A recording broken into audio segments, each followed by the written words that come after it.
Hi there, I hope you're really excited to learn about the differences between nadat, and daarna. How do you translate these three words? Well, they can all be translated as after in English. However, in Dutch, you can't just use them the way it suits you. No, there are some strict rules, and we're going to take a look at these rules, at when exactly you can use which one, and then we're going to do an exercise to practice. All right, so let's start with na, and let's see two examples here. Na de les ga ik zwemmen. After the lesson, I'm going to swim. And na het werk lees ik een boek. After work, I'm reading a book.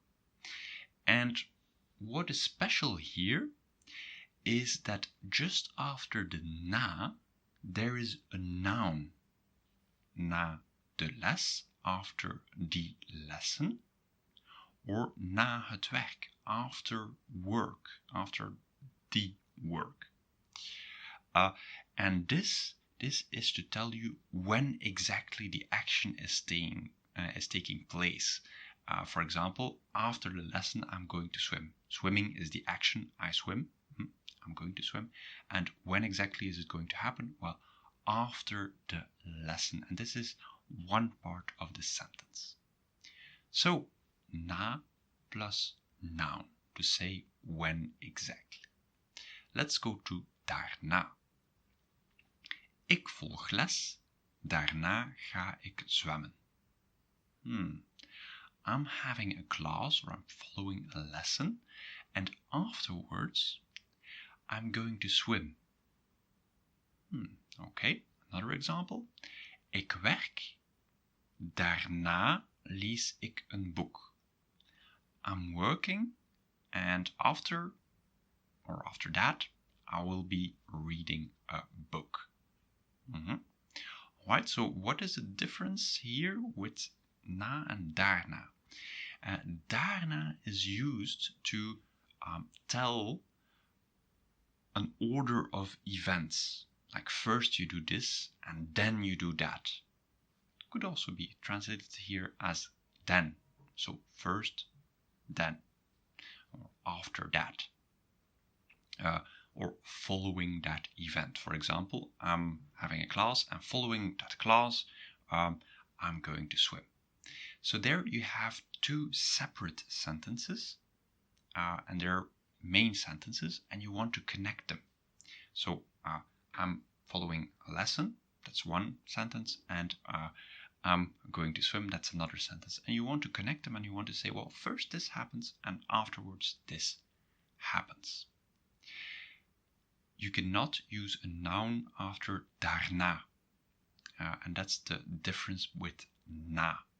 Na plus a noun says when something exactly happens. After something, you do something. But daarna is a sequence of events. So first and then. That's the daarna.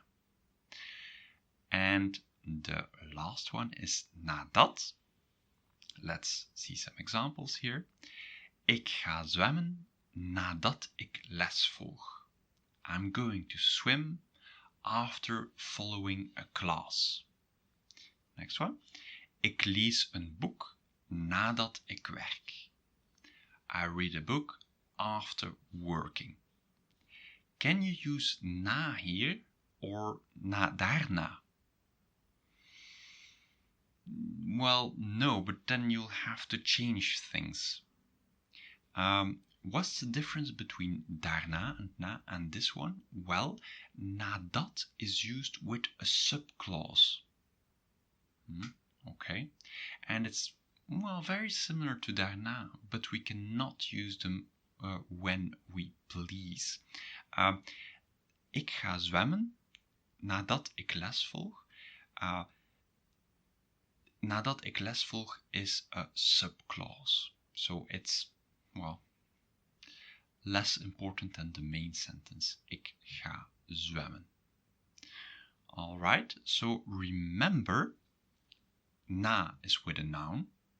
Daarna is to say first, then that, and maybe you can even say more, then that, then that, then that, or afterwards, and then finally. And the third one is a subclause. And let's put these two last ones on the board. Ik werk, daarna lees ik een boek. And ik lees een boek nadat ik werk. You see that nadat here is in front of the ik werk.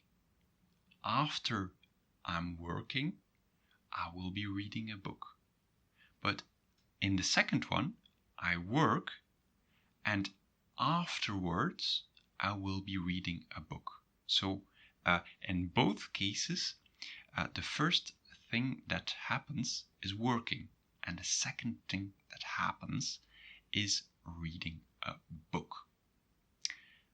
Very important. And what is also special about the na and daarna and the nadat is the word order. Let's put them all three for the same sentence here. Na het werk lees ik een boek. Ik werk, daarna lees ik een boek. En ik lees een boek nadat ik werk.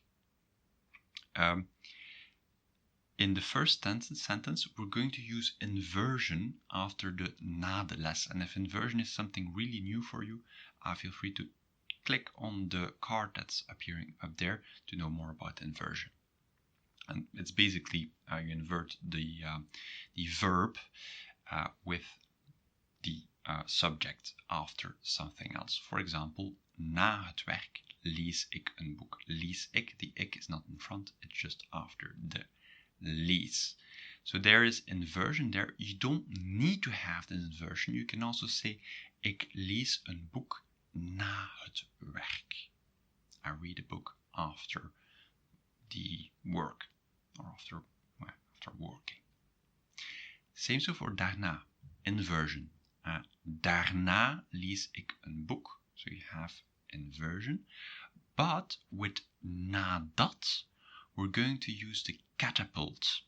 Means that verbs are at the end, and if this catapult or the verb at the end is something new for you, again, there's a little card there with much more information about how that works. And actually here you don't see it working well because it seems to be the normal word order, nadat ik werk. You could say nadat ik hard werk, after I work hard. And then you see that the verb is at the end. All right, let's do a little exercise here. We're going to make 3 sentences, one with na, one with nadat, and one with daarna. And what I want you to do is to combine those 2 sentences. Hij kijkt naar een film and hij slaapt. And you have to be a little bit creative. You have to combine these 2 sentences with all the 3 of them. So he is watching a film and he sleeps.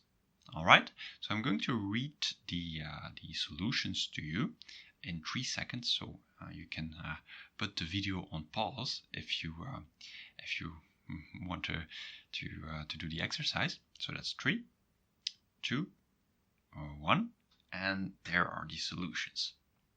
First one, na de film slaapt hij. After the film, he sleeps. And here, well, you can't say kijken naar, because that means that you'll have to have 2 sentences.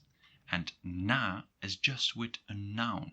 So you have to use na de film slaapt hij. That was a tricky one. Huh? The next one is hij kijkt naar een film, daarna slaapt hij. He's watching a film and afterwards he's sleeping. Mind the inversion here, daarna slaapt hij. And the third one, hij slaapt nadat hij naar een film kijkt. He sleeps after he's watched a film. Alright? If you're interested in these kind of things, feel free to buy a course that you will find in the link below where such things are covered. Good, and Tot ziens!